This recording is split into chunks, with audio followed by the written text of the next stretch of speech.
માતાજી મિત્રો, હું છું આપનો મનુભાઈ બાવકુભાઈ ડાંગર માનવ ગ્રુપ ચેરમેન દરવારાંદર. મિત્રો, આજે આપની સાથે હું આત્મજ્ઞાન વિશે ચર્ચા કરવા માટે આવ્યો છું કે આત્મજ્ઞાન એટલે શું. આત્મજ્ઞાન એટલે કે આપણે આ શરીર લઈને જન્મ લીધો છે. શરીરની અંદર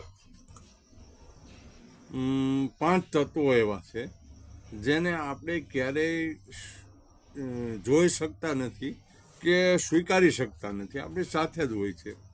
જે રીતે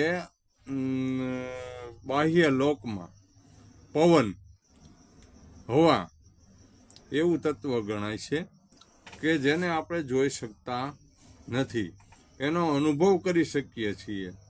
જેને જેવો અનુભવ થાય તેવું તેનું વર્ણન કરે છે. ઠંડી લાગે તો ઠંડો પવનને કહે છે, ગરમ પવન લાગે તો ગરમ કહે છે, દુર્ગંધી લાગે તો દુર્ગંધી કહે છે, સુગંધી લાગે તો સુગંધી કહે છે.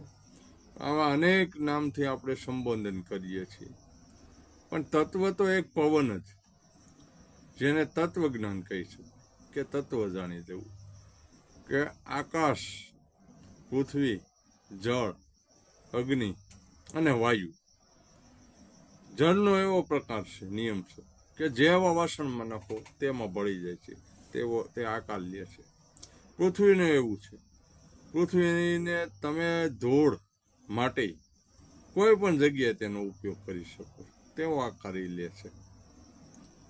આકાશનું એવું છે, આકાશ તમે જે દિશાએ જોવો તો તમને એવું દેખાય છે. અવનવા આકાશોમાં તરંગો દેખાય છે. આ બધા તત્વો જેને નિરાકાર, આકાર આવા શબ્દોથી સંબોધન કરીએ છીએ. એ જ રીતે આત્મજ્ઞાનની વાત છે. આત્મજ્ઞાનની અંદર આપણા શરીરમાં મન, બુદ્ધિ, ચિત્ત, અહંકાર એવા 4 ભેદ છે. આ ભેદને આપણે સ્વીકારી શકતા નથી. સતત આપણી સાથે રહેનાર મન, આ શરીરનું જે મેન અવયવ છે, અવયવ તો ન કહી શકાય, એને અંગ પણ નહીં કહી શકાય, જે નિરાકાર સ્વરૂપ છે. કે મન આપણે દેખાતું નથી, છતાં મનથી આપણે વિચારીએ છીએ. બુદ્ધિનું પણ આવું જ છે. બુદ્ધિ ક્યાંય ચિત્રમાં આવતી નથી. ગમે એવું ડૉક્ટર સર્જરી કરે તો એને બુદ્ધિ કાંઈ દેખાય નહીં. તો ચિત્તનું પણ એવું છે કે ચિત્તની અંદર જે ડામાડોળતા હોય,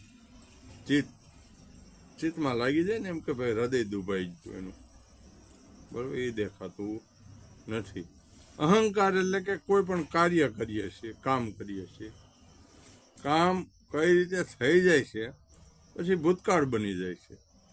આપણને એની ખાલી યાદી રહે છે, કઈ રીતે કરી નાખ્યું, શું કર્યું, બસ યાદી રહે.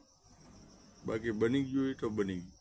3 કાળ કહેવામાં આવ્યા છે: ભૂત, ભવિષ્ય અને વર્તમાન.